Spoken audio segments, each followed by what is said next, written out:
അപ്പോൾ നമ്മുടെ നാടൻ രുചികളിലേക്ക് എല്ലാവർക്കും സ്വാഗതം. ഇന്ന് നമ്മൾ ചെയ്യാൻ പോകുന്നത് പഴംപൊരിയാണ്. ഇത് നമ്മൾ ഗോതമ്പ് പൊടി എടുത്ത് എങ്ങനെ പഴംപൊരി ഉണ്ടാക്കുക എന്നുള്ളതാണ് ഇന്ന് കാണിക്കുന്നത്. അപ്പോൾ അതിന് 2 ബൗള് ഗോതമ്പ് പൊടി നമ്മൾ അതിലേക്കായിട്ട് എടുത്തിട്ടുണ്ട്. അതിലേക്ക് നമ്മൾ കുറച്ച് ഒരു നുള്ള് ഉപ്പ് ചേർക്കാം. പാകത്തിന് ഉപ്പ് ചേർത്തോ. അതുകൂടാണ്ട് നമ്മൾ ഒരു 4 സ്പൂണ് പഞ്ചസാര ചേർക്കാം. അത് മധുരം കുറഞ്ഞ പഴമാണെങ്കിൽ നിങ്ങൾക്ക് 5 സ്പൂണ് ചേർക്കാം. നല്ല പാകമായതിലേക്ക് 4 സ്പൂണ് ചേർത്താലും മതി. അല്ലെങ്കിൽ 5 സ്പൂണ് പഞ്ചസാര ചേർക്കാം. ഞാനിവിടെ 4 സ്പൂണ് ചേർത്തേ. പിന്നെ അതുകൂടാണ്ട് ഒരു നുള്ള് മഞ്ഞൾ, അത് നമ്മുടെ പഴംപൊരി നല്ല മഞ്ഞ കളർ കിട്ടുന്നതിനായിട്ട് നമ്മൾ ചേർക്കണത്. ബൗളിൽ തന്നെ നമ്മൾ ഒരു ബൗള് വെള്ളം ഒഴിച്ച് അത് നന്നായി ചേർക്കാം. ഒരു ബൗള് വെള്ളം ഒഴിക്കുമ്പോൾ ചിലപ്പോൾ നമുക്ക് ആ ലൂസ് കിട്ടിയില്ലെങ്കിൽ നമുക്കൊരു തുള്ളൂന് വെള്ളം ചേർത്തിട്ട് അത് നന്നായി ഇളക്കി നമുക്കത് മാവിൻ്റെ രൂപത്തിലേക്ക് ആക്കിയെടുക്കണം. പഴംപൊരി നമ്മൾ മുങ്ങാവുന്ന രീതിയിലേക്ക് ഈ പാകത്തിന് നമുക്ക് ഈ മാവിനെ ആക്കിയെടുക്കണം.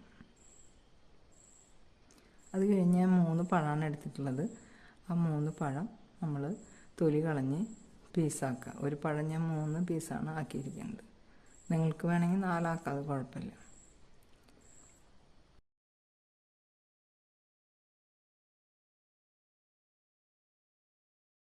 അതിനുശേഷം നമ്മൾ സ്റ്റൗമേ പാൻ വെച്ച് ഈ പഴം മുങ്ങാവുന്ന രീതിയിലുള്ള വെളിച്ചെണ്ണ ഒഴിക്കണം.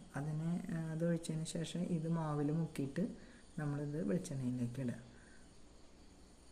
മാവ് ഇങ്ങനെ ലൂസാവരുത്, ഇതേ പാകം തന്നെ ആവണം. എന്നാലാണ് അതിന്മേൽ പഴം ചേർത്ത് വെക്കാൻ പറ്റുള്ളൂ.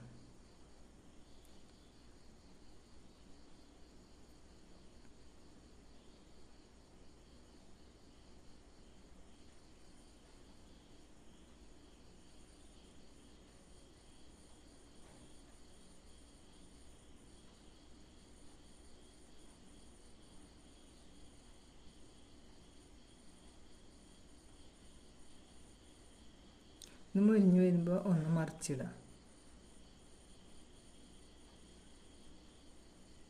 മറ്റേ ഭാഗം കൂടി ഒന്ന് മുരിയാൻ വേണ്ടിയിട്ട്.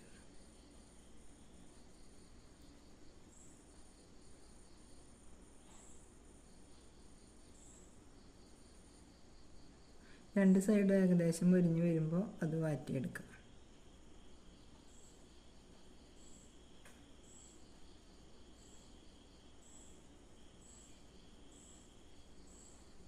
ഇതുപോലെ നമ്മൾ മറ്റുള്ള പീസുകളും ഇതുപോലെ വറുത്തെടുക്കാം.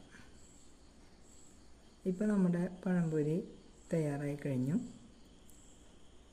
നല്ല ടേസ്റ്റിയുള്ള പഴംപൊരിയാണ്, ഹെൽത്തി ഫുഡാണ്. ഇത് നിങ്ങൾ ട്രൈ ചെയ്യുമ്പോൾ നിങ്ങൾക്ക് നല്ല ഇഷ്ടമാവും. അതുപോലെ തന്നെ ഇത് നല്ല സോഫ്റ്റാണ്.